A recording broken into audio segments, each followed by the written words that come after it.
Ari Aster es un director que se ha ganado un lugar en el cine gracias a su forma única de transmitir horror.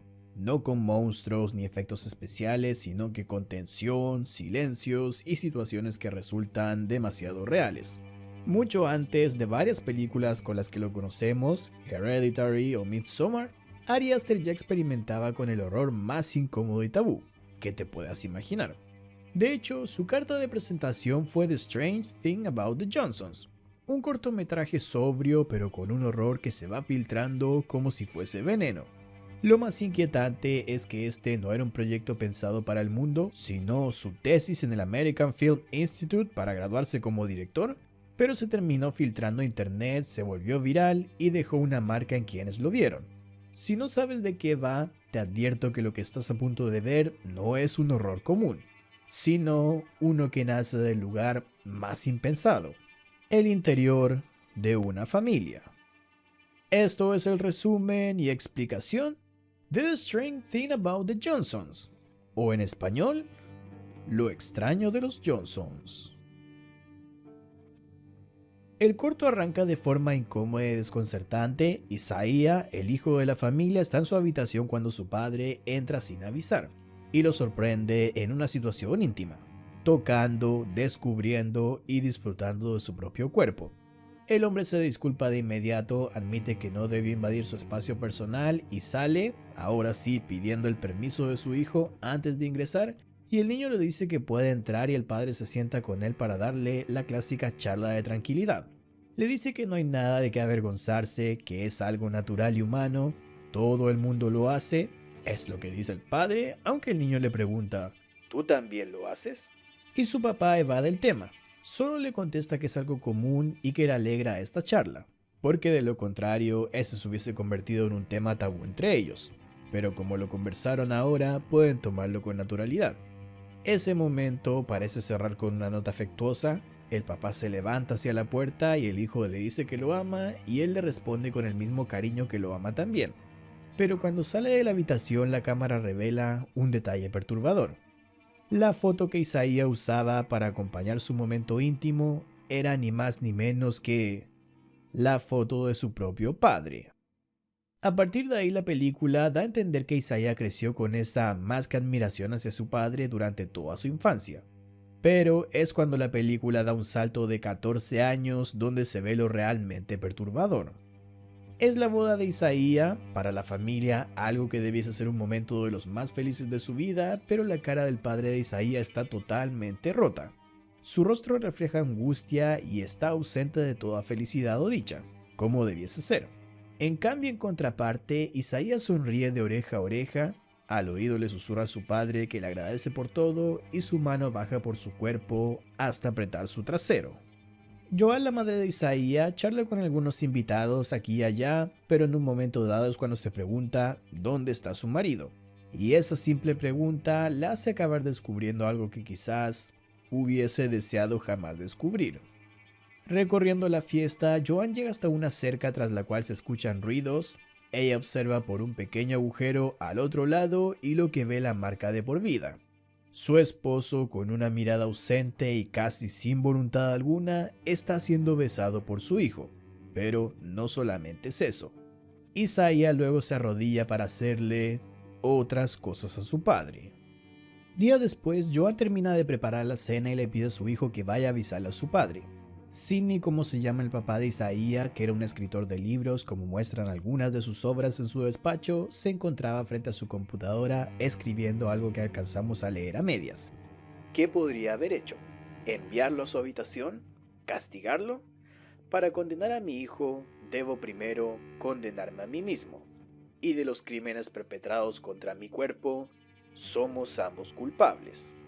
Los pasos de Isaiah acercándose se sienten y Sidney nervioso intenta cerrar lo que escribe, pero su computadora se traba. Él luego intenta apagar la pantalla, pero nada funciona y el sonido de los pasos está más y más cercano. Al final, para su suerte, Isaiah solo se asoma por la puerta y le avisa que la comida está lista, sin siquiera acercarse a tener la opción o posibilidad de ver qué estaba escribiendo.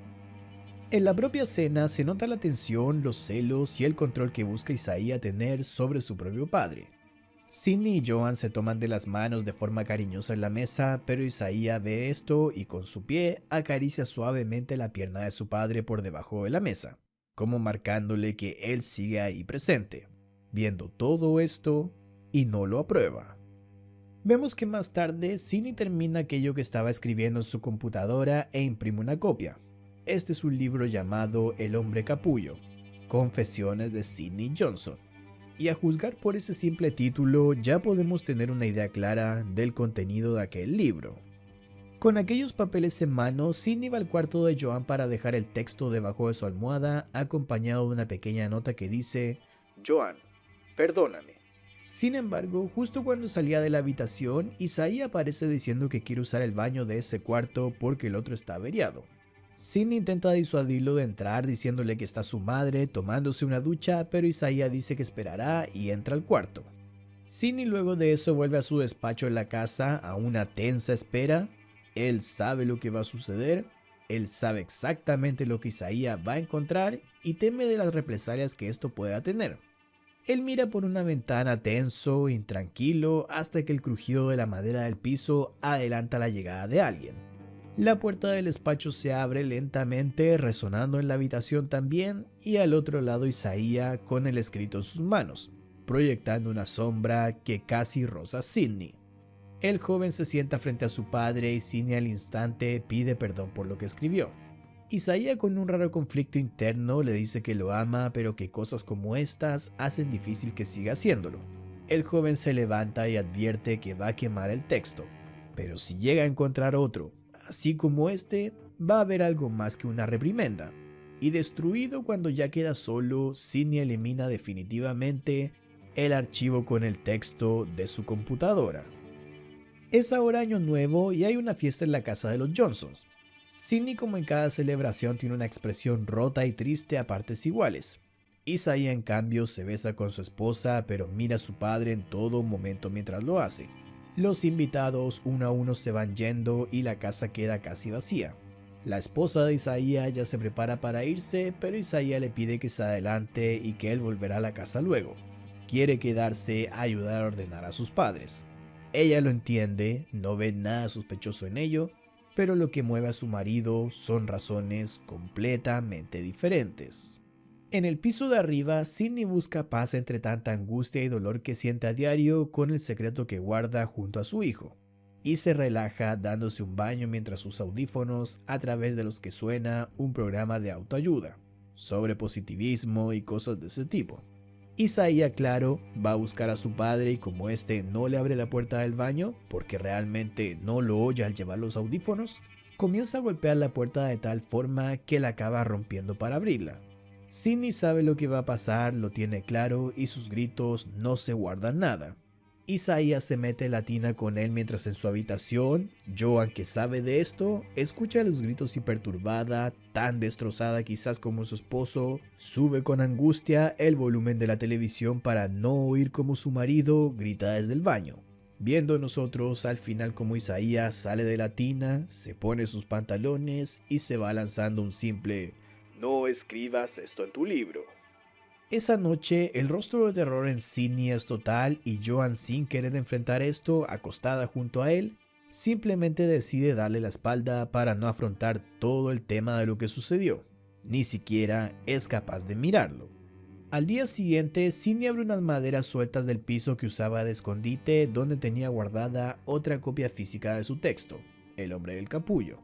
Él en silencio baja las escaleras, pero su hijo sentado en la sala lo ve y nota las hojas que trae bajo su brazo pegadas a su pecho. Isaiah pregunta si está intentando que se enoje, pero su padre dice que solo intenta salir. Aquí el joven se disculpa por lo sucedido el día anterior en la tina, fue demasiado lejos al hacer eso, dice, pero pregunta si él cree que esto es una situación donde Isaiah es un monstruo insensible y Sidney simplemente una pobre víctima. Isaiah hace ver que se necesitan dos para tener una pelea y las peores revelaciones de esa historia están recién llegando. Isaiah dice que si él ha hecho algo, su padre lo ha hecho con él, y esto es algo que Sidney comenzó. Él, Isaiah, simplemente se entregó, lo aceptó y ahora pareciera que él es el monstruo. Isaiah dice que Sidney no es solo su padre, es su mejor amigo y esto no es algo perverso ni corrupto, ni tampoco deformado por la conciencia de Sidney. Isaiah acusa a su padre de sabotear todo lo bueno en su propia vida y una de esas cosas buenas es esto, algo a lo que nunca le dio oportunidad de convertirse en una cosa maravillosa. Isaiah le dice que puede dormir cada día en una cama sin amor, que es la que comparte con Joan, su madre. Puede escribir en su libro sobre su hijo, pero no escribe ni una sola palabra sobre lo que él ha hecho. Esto que sucede es para Isaiah solamente amor. Sidney no puede tolerar más de todo esto y escapa corriendo con su texto hacia la calle, pero una camioneta que iba pasando no alcanza a frenar cuando él cruza la calle sin precaución alguna, y lo atropella matándolo en el acto. Abrazándolo Isaiah y enviando a su madre, que sale a ver qué pasa, a que se vuelva hacia adentro. Días después, incluso pasado el funeral, Isaiah toma ropa de su padre y se viste con ella justo cuando Joan entra al cuarto con una pregunta. ¿Por qué lloraba su padre la noche en que fue a buscar a Isaiah a su baile de graduación? Isaiah dice que no lo recuerda, fue hace muchos años, no tiene ninguna importancia y no es capaz de recordar algo que haya ocurrido en una noche específica que para él era una más. Pero para Joan es algo que le da 1000 vueltas en la cabeza. Recuerda a Sidney incapaz de mirarle a los ojos, recuerda que él se encerró en el baño con el grifo abierto y lloró durante toda la noche. Entonces aquí pregunta directamente mirando a su hijo, ¿fue acaso ahí cuando comenzó todo esto? Isaiah dice que este no es un momento de conversar nada así, ambos están sensibles, impactados por lo que pasó y quizás esta sea una de las pocas veces en las que Isaiah tenga razón. A partir de ahí todo comienza a escalar, Joan llama a su hijo un monstruo, los golpes comienzan a ir de aquí para allá hasta que todo llega a un punto final. Joan lo apuñala con un cuchillo para abrir sobres y en respuesta a ello, Isaiah intenta quemarle la chimenea. Pero su madre toma un atizador y lo golpea con él aprovechando la punta de este y apuñalando a su hijo hasta acabar por matarlo, culpándolo de la muerte de Sidney, siendo lo último que hace Joan quemar la copia que quedaba del texto del propio Sidney en la chimenea, acabando con ella y junto a esos papeles haciendo cenizas el secreto que destruyó por completo a la familia. The Strange Thing About the Johnsons es un cortometraje que te atrapa desde el primer minuto y no te suelta. No es solo una historia incómoda, sino un estudio sobre el poder, la manipulación y las sombras que pueden existir dentro de una familia. Lo que Ari Aster logra aquí es mostrar el horror en lo cotidiano, en lo que supuestamente es sagrado para todos nosotros. La relación entre un padre y un hijo. El corto rompe con todas las expectativas de quién es víctima y quién es el victimario. Isaiah, el hijo, se presenta como una figura de control y dominio, alterando por completo la dinámica que normalmente conocemos entre un padre y su hijo. El padre, quien debería ser la figura de autoridad y protección, se vuelve víctima de su propio hijo, generando una sensación de desconcierto, injusticia y brutalidad psicológica. El corto funciona también como una metáfora sobre los secretos que se esconden detrás de puertas cerradas, sobre el poder inverso, la corrupción de la inocencia y la influencia de los traumas. Lo perturbador no es solo el acto, sino la normalización del mismo, la forma en que el padre trata de racionalizarlo y cómo eso genera una dinámica totalmente destructiva. Ari Aster usó en este corto una estética sobria, planos cerrados y un ritmo lento que hace que el espectador se sienta aún más involucrado y desasosiegado. El silencio, los movimientos, la mímica, todo contribuye a que la experiencia sea inquietante y difícil de olvidar. En su esencia, The Strange Thing About the Johnsons nos obliga a mirar el horror en forma pura. El horror que no está en monstruos externos, sino en la familia, en la intimidad, en lo que no queremos ver. Es un corto que te pone frente a fenómenos de abuso, control y perversión desde una perspectiva totalmente subversiva. Y eso es lo que lo hace tan brutal, tan inolvidable y tan representativo del estilo de Ari Aster desde sus inicios. Ahora bien, explicando como tal el corto, la escena clave viene justo antes de la muerte de Sidney. Aquí por lo que Isaiah dice, entendemos el cuadro completo de lo que ocurrió.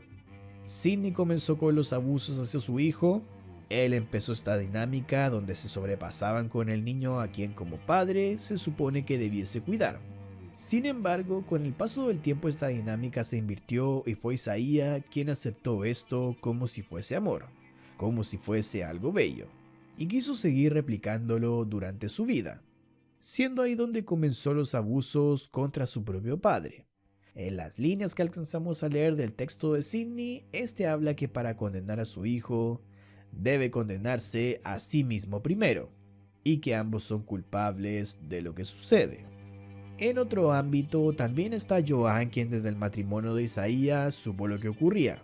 Ella, por lo que alcanzamos a ver, nunca supo el origen de todo esto, probablemente solo al leer la última copia del texto de Sidney, si es que lo hizo antes de quemarla, se habrá enterado de que Sidney fue quien pudo comenzar con todo esto, pero luego fue Isaiah quien lo comenzó a mantener como algo cotidiano a lo largo de los años. El final es completamente destructivo, la familia rota por completo, con Sidney e Isaiah muertos y una Joan completamente rota, quien se queda solo con el silencio y los secretos que jamás podrá revelar. El corto nos deja una sensación de vacío, desconcierto y horror, recordándonos que el mal puede esconderse donde menos lo esperamos, incluso en el lugar que debería ser el más seguro, nuestro propio hogar. Muchas gracias por ver el video de The Strange Thing About the Johnsons. Si te gustó, dale like, suscríbete para más y activa las notificaciones. Si puedes, únete al canal como miembro para apoyarme y sígueme en redes sociales donde todos los días te comparto noticias, datos y actualidad del cine y las series. Hoy quiero compartir una noticia bastante emocionante. Prime Video confirmó la serie que adaptará el famoso videojuego Life is Strange. Si no lo conoces, el juego sigue a una joven con la habilidad de rebobinar el tiempo, generando efectos mariposa. Todo mientras descubre secretos oscuros en su pueblo. Y si quieres que resuma alguna película o corto en particular como hoy, ¿por qué no? Déjame su nombre en los comentarios o escríbeme por redes sociales. Un abrazo y nos vemos en la próxima.